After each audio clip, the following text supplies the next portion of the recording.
देरडे चांदवड ग्रामस्थांच्या वतीनं अखंड हरिनाम सप्ताहाचं आयोजन करण्यात आलं आहे। परमपूज्य नारायणगिरी महाराजांच्या आशीर्वादानं सन 1976 मध्ये या गावात प्रथमच सप्ताह पार पडला होता। काही काळ अखंड हरिनाम सप्ताहात खंड पडला असला तरी ग्रामस्थांच्या पुढाकारानं पुन्हा एकदा या पवित्र सप्ताहाची सुरुवात करण्यात आली आहे। गावातील ज्येष्ठ, तरुण, मशला आणि चिमुकल्यांनी टाळमृदंग हाती घेत हरिनामाच्या गजरात मोठ्या उत्साहात सहभाग घेतला आहे। टाळमृदंगाच्या गजरानं पंचक्रोशीत भक्तिभावाचं वातावरण निर्माण झालं असून गावात आध्यात्मिक ऊर्जा, भक्तिभाव आणि सामूहिक ऐक्याचा सुंदर संदेश घुमताना दिसत आहे। या सप्ताहामुळे गावातील एकोपा आणि धार्मिकतेची परंपरा अधिक दृढ झाली असून ग्रामस्थ मोठ्या श्रद्धाभावनेनं या उत्सवात सहभागी होत आहेत। याबाबत ग्रामस्थांनी हरिनाम सप्ताहामुळे गावात पुन्हा भक्तिभावाचं वातावरण फुलले आहे आणि हा उत्सव आमच्यासाठी आध्यात्मिक एकतेचा प्रेरणादायी सोहळा ठरला आहे अशा भावना व्यक्त केल्या। एस न्यूज मराठीशी संवाद साधताना ग्रामस्थांनी आपल्या प्रतिक्रिया व्यक्त करत हरिनाम सप्ताहाचे महत्त्व अधोरेखित केले। योगीराज गंगागिरी महाराजांच्या अखंड हरिनाम सप्ताहाची सुरुवात झाली। तदनंतर आमच्या गावामध्ये 1976 साली म्हणजे तब्बल आज 49 वर्ष झाले त्या सप्त्याची परंपरा आणि तो जो जागतिक कीर्तीचा सोहळा चालू झाला त्याचा संदर्भ आमच्या गावात 1976 नंतर थोडंसं मागं पुढं खंडन झालं, पण परत एकदा सर्व ग्रामस्थ आबालवृद्ध सगळे एकत्र येऊन आणि त्यांनी परत ती परंपरा चालू करायची ठरवली आणि त्या पद्धतीनं आम्ही 30/8/2025 रोजी त्या सप्ताहाची सुरुवात केली आणि त्या सप्ताहाच्या कार्यक्रमामध्ये सकाळी काकडा असतो, भजन असतं आणि ज्ञानेश्वरी ग्रंथाचं पारायण चालू आहे। तर आमच्या गावामध्ये उच्चांकी म्हणजे 51 लोक पारायणाला बसलेले आहे। तदनंतर नाश्त्याचा कार्यक्रम होतो, नंतर आमचं बरत भजन चालू होतं आणि संध्याकाळी 7 ते 9 वाजेपर्यंत कीर्तनाचा कार्यक्रम असतो। 9च्या नंतर जेवणाचा महाप्रसादाचा कार्यक्रम असतो आणि याच्यामध्ये सर्वच ग्रामस्थ, आबालवृद्ध, शाळेतली मुलं सगळ्यांचा सहभाग अति उत्स्फूर्तपणे चालू आहे। किती दिवस हा सप्ताह चालू? सप्ताहाची सुरुवात तर आम्ही केली आणि महाराजांचं प्रमुखाचं जे आहे तर ते बॅनर आहे आमच्याकडं, तुम्हाला ते आहे का? तर आमची परमेश्वर कृपेला म्हणजे परमेश्वर कृपेने हा आमचा अखंड हरिनाम सप्ताह हा अखंड चालूच राहावा। प्रत्येक वर्षी आम्ही त्याच्यासाठी नियोजन करणारे, सगळे ग्रामस्थ त्याच्यासाठी नियोजन करणारे। तर अशा पद्धतीने आमच्या अपेक्षा आहे का अखंड या शब्दाचा अर्थ संदर्भ धरून तो अखंड तेवत राहावा, चालूच राहावा अशी आमच्या सगळ्यांचा गावांचा प्रयत्न आहे। प्रमुख दिवस सप्ताहाचा सांगता केव्हा आहे आणि त्या दिवशी काय काय कार्यक्रम आहे? 6 तारखेला आमची सप्ताहाची काल्याच्या कीर्तनाच्या स्वरूपाने सांगता होईल आणि त्या दिवशी संपूर्ण दिवसभर धार्मिक कार्यक्रम राहतील, मिरवणूक राहील, संत पूजन राहील, संतांची मिरवणूक राहील आणि त्या दिवशी आमची सांगता राहील। पंचक्रोशीतील जनतेला काय तुमचं आव्हान असेल? काय पंचक्रोशीतील जनतेला आमचं एकच आव्हान आहे का सप्ताहाच्या रूपाने जसं योगीराज गंगागिरी महाराज, नारायणगिरी महाराज सांगून गेले का सप्ताहाचं रूप असं आहे प्रत्येक गावामध्ये सुसंस्कृतपणा, संस्कृती जपली पाहिजे आणि प्रत्येकाने हरिनामासाठी 24 तासातला किमान 1 तास तरी त्याच्यासाठी दिला पाहिजे असा एक उद्देश आहे आणि पंचक्रोशीमध्ये त्याचा सहवास सध्या चालूच आहे। महिला म्हणून एकच भावना आहे का खूप 2072चा जसा सप्ताह बंद होता आता चालू झाला आहे। आता जसा पाहिजे होता त्याच्यापेक्षाही जास्त प्रोत्साहन आहे, महिलांचं जास्त सहवास आहे याच्यात। पारायणाला 50 महिला बसलेल्या आहे ज्ञानेश्वरी पारायणाला आणि खूप आनंद घेतोय आम्ही। कशी लगबग महिलांची आहे? दररोज विविध धार्मिक कार्यक्रमांचं आयोजन करण्यात येत आहे, सायंकाळी कीर्तन आहे, महिलांची लगबग कशी असते? महिलांची लगबग सकाळी पहाटे 4:30ला उठतात, 7-7:30पर्यंत इथं येतात। इथं आल्यानंतर पारायणाची सुरुवात होते, बाप्पाची आरती होते आणि नंतर 9:30पर्यंत पारायणाची हे होतं, नंतर नाश्ता भेटतो, नंतर 11:30पर्यंत पारायणाची हे होतं समाप्ती होते आणि नंतर परत 4:30ला लगबग महिलांची असते का आता हरिपाठाला जायचं आहे। हरिपाठाचा पण खूप आनंद घेतला महिला। पंचक्रोशीतील ग्रामस्थांना काय तुम्ही आव्हान कराल? गेले कित्येक दिवसानंतर हा सप्ताह सुरू झाला आहे, विविध धार्मिक कार्यक्रमांचं आयोजन करण्यात आलेलं आहे। पंचक्रोशीतल्या सगळ्या माऊली लोकांना सांगते की तुम्ही सर्वजण या, मोठ्या संख्येने उपस्थित राहा, खूप आनंद घ्या। कीर्तन सेवा पण खूप छान आहे।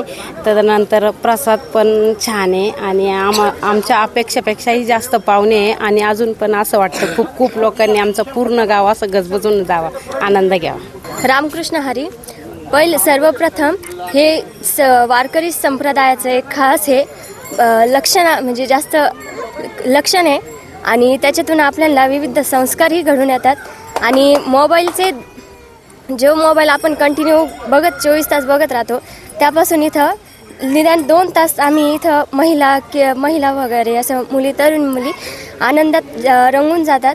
2 तास कसे निघून जाते हे कोणाला म्हणजे कळत पण नाही.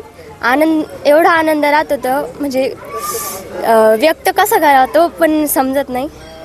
काय बाकी लहान चिमुकल्यांना काय संदेश तो देशील? ते काही लहान मुले मोबाईलच्या आहारी गेलेले आहेत, काय त्यांना सांगशील?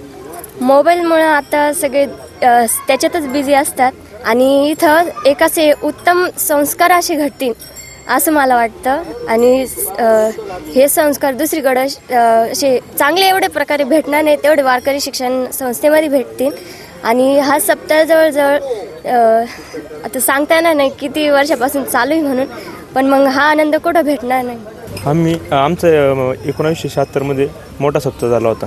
त्याच्यानंतर गावामध्ये ज्ञानेश्वरी पारायण वगैरे चालूच होतं ते, पण कोविडमध्ये पण 5-6 माणसं किंवा 1-2 माणसं बसायचे.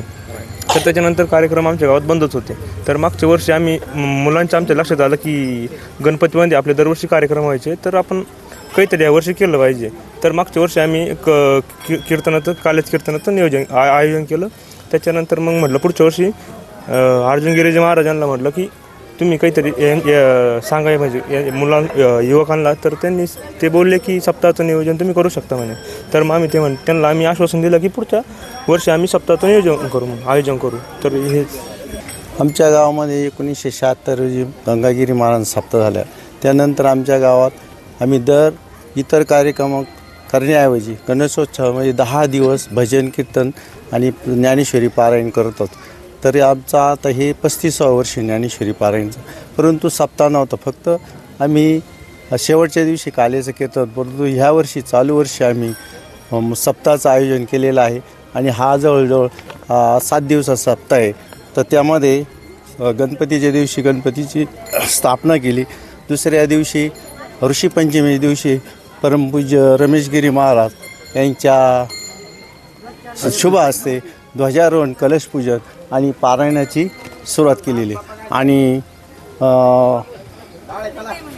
शनिवार दिनांक 30/6 सप्ताहाची सुरुवात केलेली. किती दिवस हा सप्ताह सुरू हा 7 दिवस सुरू राहणार आहे. काल विश्वनाथ महाराज नवले यांचं कीर्तन झालेलं आहे. तसंच आज रेखाताई काकड निराळ यांचं कीर्तन आहे. त्यानंतर आपल्या सोमवार दिनांक 1/9 योगेश महाराज जाधव शास्त्री यांचं कीर्तन आहे. त्याच्यानंतर 2/9 प्रतीक्षाताई जाधव यांचं कीर्तन होणार आहे. त्याच्यानंतर 3/9 संजय महाराज हिंगे यांचं कीर्तन होणार आहे. त्याच्यानंतर 4/9 माधव महाराज पैठणकर यांचं कीर्तन होणार आहे. नंतर 5/9 अरुण गिरीजी महाराज दिघे तळेगाव दिघे यांचं कीर्तन होणार आहे. आणि शेवटच्या दिवशी सकाळी 10 ते 12 या दरम्यान अर्जुनगिरी महाराज यांचं कालेचं कीर्तन होईल आणि सप्ताहाची सांगता होईल. आम्ही नित्यपणाने हरिपाठ घेतो. आम्हाला हरिपाठातून खूप आनंद होतो. त्यानिमित्ताने आमच्या गावात सप्ताह बसल्यामुळे आम्हाला खूप आनंद होतो. या सप्ताहासाठी तंटामुक्ती अध्यक्ष शिवाजीराव होन पाटील, मारुती देवस्थान ट्रस्टचे अध्यक्ष अशोकराव होन पाटील, विविध सहकारी सोसायटीचे माजी चेअरमन चांगदेवराव होन पाटील, हरिभक्तपरायण ढाणे महाराज, त्याचबरोबर सुभाषराव कोल्हे, कृष्णदेव होन, बाबूराव कोल्हे, ज्येष्ठ युवा वर्ग प्रीतम मेहत्रे, तुषार होन, रवींद्र कोल्हे, मयूर कोल्हे, डॉक्टर नानासाहेब होन, रवींद्र कोल्हे सर, विठ्ठल बोराढे, काशीनाथ होन, राम गुंड, विजय गोसावी, बाबासाहेब देशमुख, राजेंद्र शितोळे, संजय शितोळे, विठ्ठलराव होन, शामराव टिळेकर, प्रशांत कोल्हे, अमोल अरगडे, अशोकराव कौसे, रावसाहेब होन, संदीप माळी, महेश माळी, सागर होन, ग्रामसेवक गायकवाड भाऊसाहेब, डॉक्टर राजेंद्र होन, विठ्ठलराव कोल्हे, कैलास टिळेकर, गणपत कोल्हे, दत्तात्रय गुंड, राजू शेख, रोहिदास कदम, विशाल देशमुख, प्रवीण टिळेकर, गणेश बैरागी, शंकर बर्डे, साहेबराव पवार, दिलीप पवार, रमेश पगारे यांचं अमूल्य सहकार्य लाभले असून या सप्ताहासाठी साई इन्फ्रास्ट्रक्चर प्रायव्हेट लिमिटेडचे तुषार होन यांचे देखील सहकार्य लाभले आहे. प्रतिनिधी प्रदीप पाटील, एस न्यूज मराठी वाहिनीच्या बातम्यांकरिता कोपरगाव, अहिल्यानगर.